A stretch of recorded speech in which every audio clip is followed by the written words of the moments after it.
Hi, welcome to another episode of Hot Takes with me, the Silver Fox. We reported not so long ago about the apparent delay between the police applying for a warrant and then obtaining the warrant to search the home of Sturgeon and Murrell. It seemed suspiciously long, and the timing was also suspicious, it being right in the middle of the election campaign for the leader of the party. It seemed as though someone didn't want this investigation to proceed just at that time. It may have changed the result, which of course it probably would have done. And so it was delayed, although everybody's denying it. But the person whose office it is to decide when the warrant is issued is a cabinet member and is therefore at that time under control of Nicola Sturgeon. And so questions remained and questions have been asked. But the mystery is still unanswered. And now they're saying that they don't record the times between requests and issuing. There's no records kept. That seems highly suspicious, as the SNP and this government generally records everything to the nth degree, because information is king and they like to make sure that they know exactly what is going on. It seems unbelievable, in fact, that it is not recorded. So we'll take a look at this article, see what's going on and see why they're trying to wriggle out of this particularly nasty political problem. Here goes. So Nicola Sturgeon's home raid delay, the mystery deepens as cops hold no details about average search warrant times. It's hard to believe, given what they record, given the notes they take, given that they want to know everything about everything. How can this not be recorded? You've surely got a record of when the warrant was applied for, and you have a record of when the warrant is issued. I don't believe that isn't recorded anywhere. Surely it would be recorded in the investigation notes, wouldn't it? And if that's the case and they're computerised, it most definitely must be recorded, now I think about it. Anyway, both the Crown Office and the Police Scotland said they do not record how long it takes on average for a search warrant to be granted. This is raising further questions about the 2-week delay in getting permission to enter Nicola Sturgeon and Peter Murrell's house. Undoubtedly a political delay. It was deliberately held back because they did not want the search to go through before people had completed voting. That would have changed everything, and it would have meant that Humza Yousaf probably wouldn't have been the anointed one, and that's not what Sturgeon wanted. So she will have had a word, of course, with all those concerned, allegedly. The mystery surrounding the 2-week delay in approving a warrant to Nicola Sturgeon's home has deepened as it's emerged that no information is held about the average length of the process. Police Scotland detectives requested a search warrant from the Crown Office on March the 20th during the SNP leadership contest, but it wasn't approved and sent to the sheriff until April the 3rd. This was a week after Humza Yousaf narrowly won the race to succeed Miss Sturgeon. It is suspicious as hell. The timing is suspicious. And how long did it take to issue a warrant? You can guarantee if it was some sort of gangland thing or there was other issues, that warrant would have been done in hours. Warrants can take as little as 15-20 minutes if you catch the right judge at the right time. It is not a big, long process. You only have to show just cause and a warrant will be issued. Police do it all the time and they don't wait 2 weeks. Anyway, 2 days later, on April the 5th, we're getting back in here. 2 days later, on April the 5th, former SNP Chief Executive Peter Murrell was arrested and questioned as officers searched both the couple's home in Glasgow and the party HQ. Now, the Scottish Daily Express can reveal that both Police Scotland and the Crown Office say they do not hold any information about the average length of time it takes for a search warrant to be granted. This means that the 2-week wait cannot be compared to other similar incidents, and deliberately so, because they don't want the comparisons where every other warrant is 12 to 24 hours, then all of a sudden this one is 2 weeks. It seems far too convenient. Now there needs to be an inquiry. They need to go and back look at all the other warrants issued over that time, say week before, 2 weeks after, that sort of period. and see what the average wait time for those were. And if it is anything shorter than, say, a week, we'll even give them the benefit of the doubt and say, if it's anything under a week, you know there is dodgy business going on. The SNP leadership contest ended on Monday, March the 27th, with supporters of Mr. Yousaf's leadership suggesting he may have lost if the police search operations and the arrest of Miss Murrell were taking place before voting closed. And that, of course, is true, and that is why this was delayed. Undoubtedly, it was a political decision. It was politics getting in the way of justice. And that's the sort of thing you get in tin pot dictatorships. You don't expect it in a modern democracy.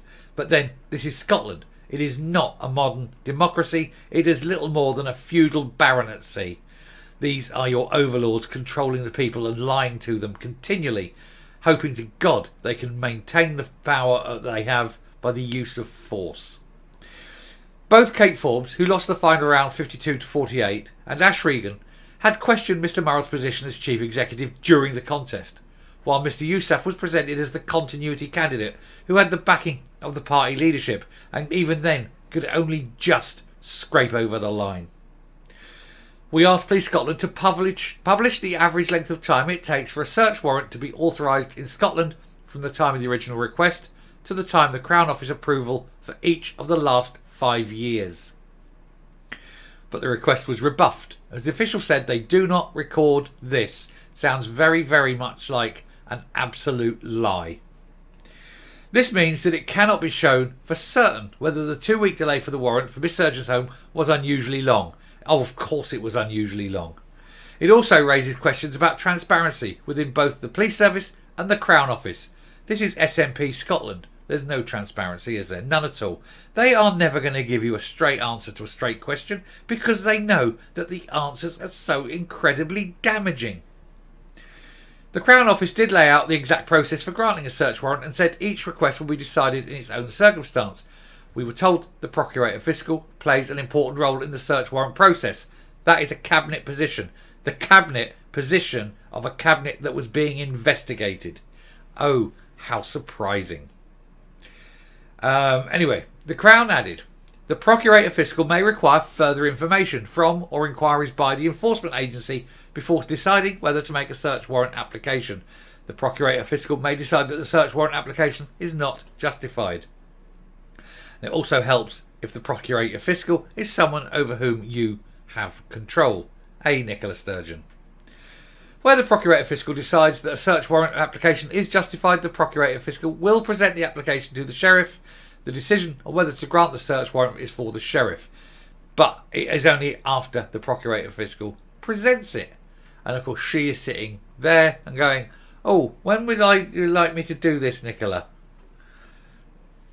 The Crown Office have rebuffed suggestions that the delay was deliberate. Well, they would, wouldn't they? We don't believe them, but they're going to say it.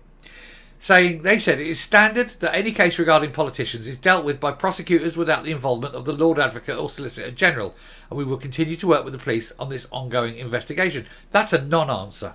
That is an absolute non-answer. They daren't answer the question. Miss Bain, who was appointed to her role by Miss Sturgeon, was approached by Sky News following these revelations, but she refused to answer when asked if the delay was deliberate. Because if it wasn't deliberate, she said, no, it wasn't deliberate. And she was, but if it was deliberate, she's not going to answer because she can't say it was. She daren't. So she gets around it by not answering. But that non-answer, again, that tells you the answer. If she can't say no, you know the answer is yes.